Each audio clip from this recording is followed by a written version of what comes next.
नमस्कार मित्रांनो, आज तुम्हाला संत तुकाराम यांच्या विठ्ठल भक्तीच्या त्या परमोच्च शिखराचे दर्शन घडणार आहे, जे पाहून तुमचे डोळे नक्कीच पाणावतील आणि तुमचे मन विठ्ठलाच्या निस्सीम प्रेमाने पूर्णपणे भरून जाईल. आज ही तुकाराम बीचची कथा मात्र ऐकल्याने आषाढी कार्तिकी वारी केल्याचे फळ मिळते. विठ्ठल कृपेने ही कथा संपूर्ण ऐकणाऱ्याच्या घरात सुख, समृद्धी व धनधान्यात बरकत मिळते. त्याआधी मित्रांनो, मी ही तुकाराम बीचची कथा बनवण्यासाठी खूप मेहनत घेतली आहे. जर तुम्ही विठ्ठलाचे निस्सीम भक्त असाल आणि तुम्हाला माझा हा प्रामाणिक प्रयत्न आवडला असेल, तर या व्हिडिओला एक लाईक नक्की द्या आणि चॅनलला सबस्क्राईब तर कराच. चला तर मग सुरुवात करूया या अत्यंत रोमांचक, रहस्यमयी आणि आध्यात्मिक प्रवासाला, ज्यामध्ये आपण काळ आणि वेळेच्या सीमा ओलांडून शेकडो वर्ष मागे जाणार आहोत. शेकडो वर्षांपूर्वीची ही गोष्ट आहे, जेव्हा महाराष्ट्राच्या भूमीवर अनेक संकटांचे सावट होते. पुणे जिल्ह्याजवळून वाहणाऱ्या पवित्र इंद्रायणी नदीच्या काठावर देहू नावाचे एक अत्यंत सुंदर आणि शांत गाव वसलेले होते. या गावात निसर्गाची मुक्त उधरण होती. चहूबाजूंनी हिरवेगार डोंगर आणि मध्यभागातून संथपणे वाहणारी इंद्रायणी नदी, असा तो विलोभनीय परिसर होता. याच गावात मोरे घराणे राहत होते, जे पिढ्यानपिढ्या विठ्ठलाचे निस्सीम भक्त होते. त्यांच्या घरात पंढरपूरची वारी करण्याची शेकडो वर्षांची अखंड परंपरा होती. याच घराण्यात बोल्होबा आणि कनकाई या दाम्पत्याच्या पोटी एका तेजस्वी बालकाचा जन्म झाला, ज्याचे नाव तुकाराम ठेवण्यात आले. तुकाराम हे दिसायला अत्यंत साधे होते, पण त्यांचे डोळे अतिशय बोलके आणि तेजस्वी होते. त्यांचे घराणे हे वाणी समाजाचे होते आणि त्यांचा किराणा मालाचा तसेच सावकारीचा चांगला व्यवसाय होता. सुरुवातीला सर्व काही अत्यंत सुरळीत आणि आनंदात चालू होते. घरात लक्ष्मी पाणी भरत होती आणि संपत्तीची कोणतीही कमतरता नव्हती. तुकाराम महाराजांचा विवाह रखुमाबाई यांच्याशी झाला आणि ते संसारात रमले.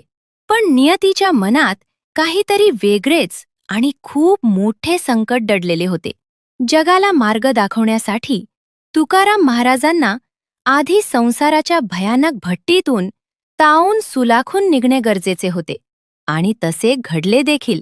महाराष्ट्रावर दुष्काळाचे एक महाभयंकर आणि कारे सावट कोसळले. पावसाने पूर्णपणे ओढ दिली आणि लागोपाठ अनेक वर्ष आकाशातून पाण्याचा एक थेंबही जमिनीवर पडला नाही. इंद्रायणी नदी, जी नेहमी दुथडी भरून व्हायची, ती आता पूर्णपणे कोरडी पडली होती. जमिनीला मोठमोठ्या भेगा पडल्या होत्या आणि झाडे सुकून त्यांची नुसती लाकडे उरली होती. गुराढोरांना खायला चारा नव्हता आणि प्यायला पाणी नव्हते. माणसांची अवस्था तर याहूनही अत्यंत भयानक झाली होती. अन्नाच्या एका कणासाठी लोक एकमेकांच्या जीवावर उठले होते. या भयानक दुष्काळात तुकाराम महाराजांच्या संसारावर दुःखाचा असा डोंगर कोसळला, जो कोणत्याही सामान्य माणसाला कायमचा उद्ध्वस्त करून गेला असता.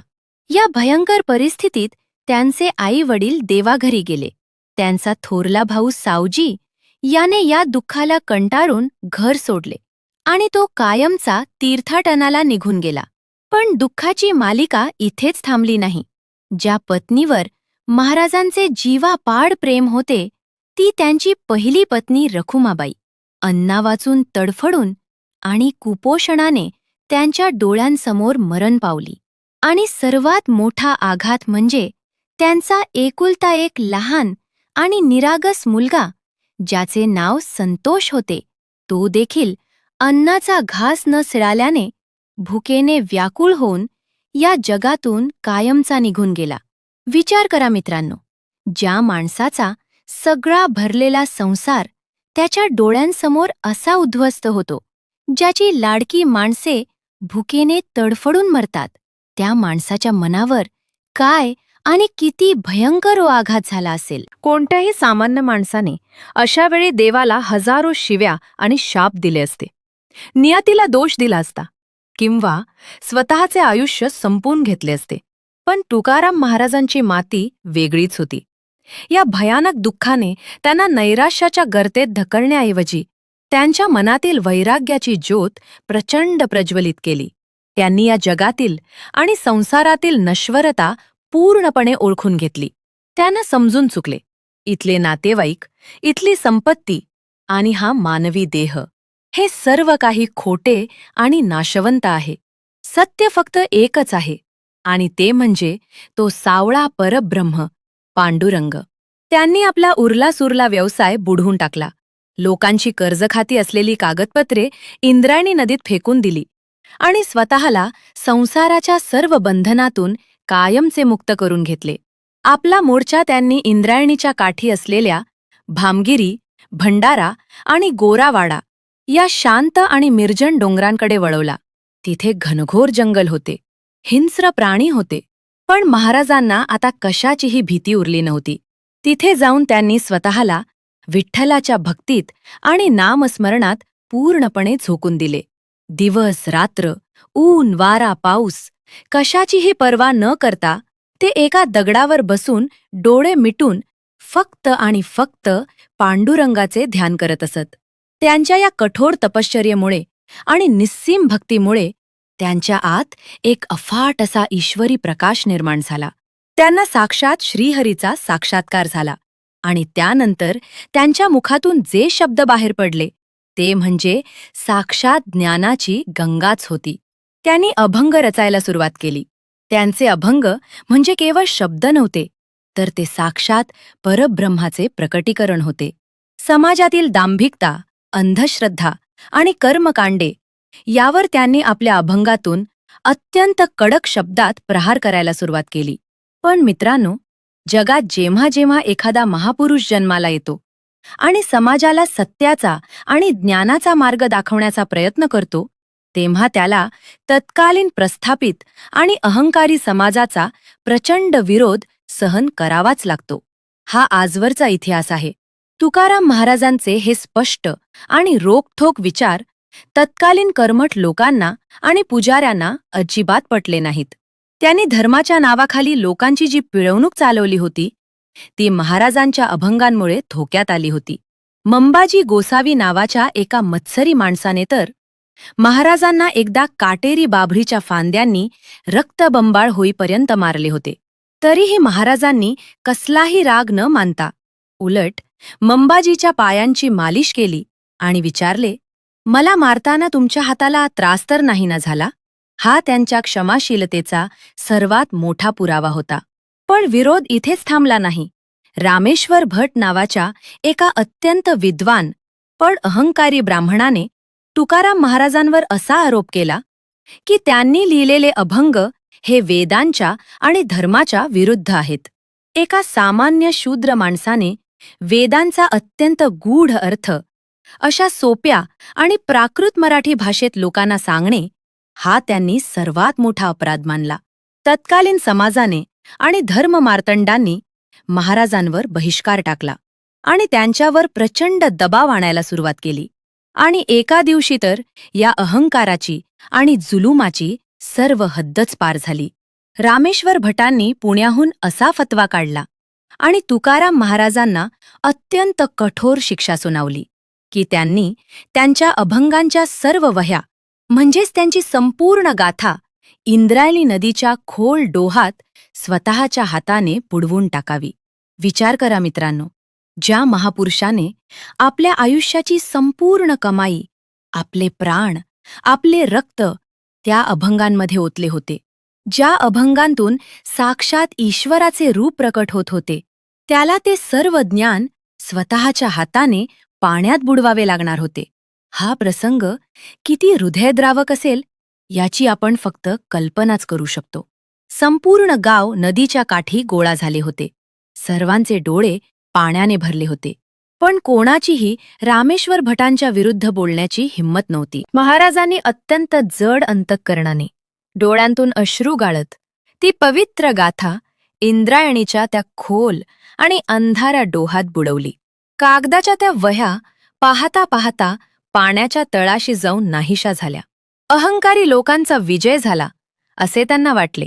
पण खरी परीक्षा तर आता सुरू होणार होती. तुकाराम महाराजांची आपल्या पांडुरंगावरची भक्ती इतकी प्रचंड प्रबळ होती की त्यांना खात्री होती, माझा देव, माझे शब्द असे कधीच नष्ट होऊ देणार नाही. त्यांनी इंद्रायणीच्या काठावर एका शिळेवर बैठक मारली आणि अन्न पाणी पूर्णपणे त्यागून विठ्ठलाच्या दारात अत्यंत कठोर असे अनुष्ठान सुरू केले. दिवस रात्र, ऊन वारा थंडी पाऊस कशाचीही तमा न बाळगता ते डोळे मिटून थक्क पांडुरंगाचा धावा करत होते. 1 दिवस गेला, 2 दिवस गेले, असे करत करत सलग 13 दिवस आणि 13 रात्री उलटून गेल्या. महाराजांच्या शरीरातील त्राण पूर्णपणे निघून गेले होते. ते मृत्यूच्या दारात उभे होते, पण त्यांचा विश्वास अजिबात ढळला नव्हता. आणि मित्रांनो, 14वा दिवस उजारता उजारता एक महाभयंकर आणि अकल्पनीय असा चमत्कार घडला, ज्याने सृष्टीचे सर्व नियम मोडून काढले. इंद्रायणीचे शांत पाणी अचानक दुभंगले. त्यातून एक प्रचंड प्रकाश बाहेर आला आणि पाण्याच्या तळाशी गेलेल्या महाराजांच्या गाथेच्या सर्व वह्या पूर्णपणे कोरड्या अवस्थेत पाण्याच्या पृष्ठभागावर तरंगत वर आल्या. पाण्याचा एक थेंबही त्या कागदांच्या पानांना भिजवू शकला नव्हता. साक्षात भगवान पांडुरंगाने 13 दिवस आणि 13 रात्री पाण्यात उभे राहून आपल्या लाडक्या भक्ताच्या शब्दांचे आणि ज्ञानाचे रक्षण केले होते. हा चमत्कार उघड्या डोळ्यांनी पाहिल्यानंतर रामेश्वर भटांचा आणि इतर सर्व निंदकांचा अहंकार कायमचा गळून पडला आणि ते रडत रडत तुकाराम महाराजांच्या चरणी लीन झाले. त्यांनी महाराजांची माफी मागितली आणि महाराजांनीही त्यांना मोठ्या मनाने क्षमा केली. अशा या महान आणि अलौकिक संताचे पृथ्वीवरील कार्य आता पूर्ण होत आले होते. त्यांनी समाजाला भक्तीचा खरा मार्ग दाखवला होता. दांभिकतेवर प्रहार करून शुद्ध आचरणाची शिकवण दिली होती. इसवी सन 1650 शके 1571 फाल्गुन महिन्यातील वद्य द्वितीयेचा तो अत्यंत पवित्र आणि ऐतिहासिक दिवस होता. आज आपण यालाच संपूर्ण महाराष्ट्रात अतिशय श्रद्धेने तुकाराम बीज म्हणून ओळखतो. महाराजांना आतून पूर्ण जाणीव झाली होती की आता परतीचा प्रवास सुरू करण्याची वेळ जवळ आली आहे. त्यांनी आपल्या सर्व गावकऱ्यांना, मित्रमंडळींना आणि भक्तांना निरोप द्यायला सुरुवात केली. ते प्रेमानं म्हणाले, आम्ही जातो आमुच्या गावा, आमुचा रामराम घ्यावा. त्या साध्या गावकऱ्यांना याचा खरा अर्थ समजला नाही. त्यांना वाटले महाराज नेहमीप्रमाणे एखाद्या तीर्थयात्रेला जात असतील. त्यांनी आपली दुसरी पत्नी आवली हिलाही सोबत वैकुंठाला येण्याची विनंती केली होती. आवली अत्यंत पतिव्रता आणि कष्टाळू स्त्री होती. तिने महाराजांच्या प्रत्येक कठीण काळात त्यांना साथ दिली होती. पण त्या क्षणी ती संसाराच्या मोहात अडकली होती. मुले लहान आहेत, घरकाम आहे, जबाबदाऱ्या आहेत आणि तिने नकार दिला. मित्रांनो, इथेच मानवी मनाचा खरा कमकुवतपणा दिसतो. साक्षात देव बोलावतोय, पण माणूस मोहमायेत अडकलेलाच राहतो. त्या दिवशी सकाळी प्रसन्न वातावरण होते. तुकाराम महाराज इंद्रायणी नदीच्या काठी कीर्तनाला उभे राहिले. आजूबाजूला हजारो लोकांची अलोट गर्दी. टाळ मृदंगाचा निनाद, ज्ञानबा तुकाराम या अखंड गजराने आकाशेस दुमदुमले होते. अचानक दुपारच्या वेळी आकाशात एक भयंकर तेजस्वी प्रकाश निर्माण झाला. जणू हजारो सूर्य एकदम उगवले. काही काळ कोणालाच काही दिसेनासे झाले आणि हळूहळू त्या प्रकाशातून एक दिव्य गरुडाच्या आकाराचे पुष्पक विमान खाली उतरू लागले. त्या विमानावर साक्षात भगवान विष्णूंचे दिव्य पार्षद उभे होते. खाली उभे असलेले सर्व लोक थरथरत हा चमत्कार पाहत होते. तुकाराम महाराजांनी सर्वांकडे शांतपणे पाहिले, दोन्ही हात जोडले आणि म्हणाले, सकल जनांसी माझा दंडवत. आता माझा अंतकाळ जवळ आला आहे. आणि बघता बघता हजारो लोकांच्या डोळ्यांसमोर महाराज त्या दिव्य विमानात सदेह विराजमान झाले. विमानाने गर्जना केली आणि आकाशात झेप घेतली. लोक ढसाढसा रडत त्यांना आकाशात दिसेनासे होईपर्यंत पाहत राहिले. जाता जाता त्यांच्या हातातील तार आणि साधी गुंगडी खाली पडली, जी भक्तांनी प्रसाद म्हणून जपून ठेवली. मित्रांनो, या कथेचा अर्थ खूप खोल आहे. सदेह वैकुंठाला जाणे म्हणजे काय? जेव्हा मनातील अहंकार, लोभ, क्रोध, माया पूर्णपणे नष्ट होतात आणि चित्त फक्त ईश्वरावर एकाग्र होते, तेव्हा मनुष्याचे शरीर भौतिक राहत नाही, ते दिव्य ऊर्जेचे रूप घेते. तुकाराम महाराजांनी भक्तीत स्वतःला इतके शुद्ध केले होते की त्यांचे अस्तित्वच परब्रह्म झाले होते. आजच्या विज्ञानवादी युगात अनेकांना प्रश्न पडतो, हा चमत्कार खरा का? तर मित्रांनो, देहू गावात इंद्रायणीच्या काठावर आजही एक प्राचीन नांदुरकी वृक्ष उभा आहे. असे मानले जाते की तुकाराम बीजेच्या दिवशी दुपारी 12:02 अगदी त्याच क्षणी त्या वृक्षाची पाने आपोआप थरथरतात. आसपास वारा नसतो, इतर झाडे शांत असतात, पण तो वृक्ष मात्र हलतो. अनेक वैज्ञानिकांनी अभ्यास केला, पण रहस्य अजूनही उलगडले नाही. ही कथा आपल्याला शिकवते, संकटे प्रत्येकाच्या आयुष्यात येतात, पण जो माणूस खचत नाही, निष्ठा ठेवतो आणि सत्कर्म करत राहतो, त्याचा उद्धार देव नक्की करतो. देव शोधण्यासाठी हिमालयात जाण्याची गरज नाही, तो आपल्या अंतःकरणात आणि समाजसेवेतच आहे. माणसाने माणसाशी माणसासारखे वागणे, हीच खरी ईश्वर सेवा आहे. मित्रांनो, ही होती जगद्गुरू संत तुकाराम महाराजांच्या सदेह वैकुंठ गमनाची अलौकिक कथा. तुम्हाला ही कथा कशी वाटली? कोणता प्रसंग सर्वात जास्त भावला? हे कमेंटमध्ये नक्की सांगा. कमेंटमध्ये रामकृष्ण हरी किंवा जय हरी विठ्ठल लिहायला विसरू नका. जर हा व्हिडिओ मनापासून आवडला असेल तर लाईक करा, शेअर करा आणि चॅनलला सबस्क्राईब करून बेल आयकॉन नक्की दाबा, जेणेकरून असेच पौराणिक आणि प्रेरणादायी व्हिडिओ सर्वात आधी तुमच्यापर्यंत पोहोचतील. पुन्हा भेटूया अशाच एका नवीन आणि रोमांचक कथेसह.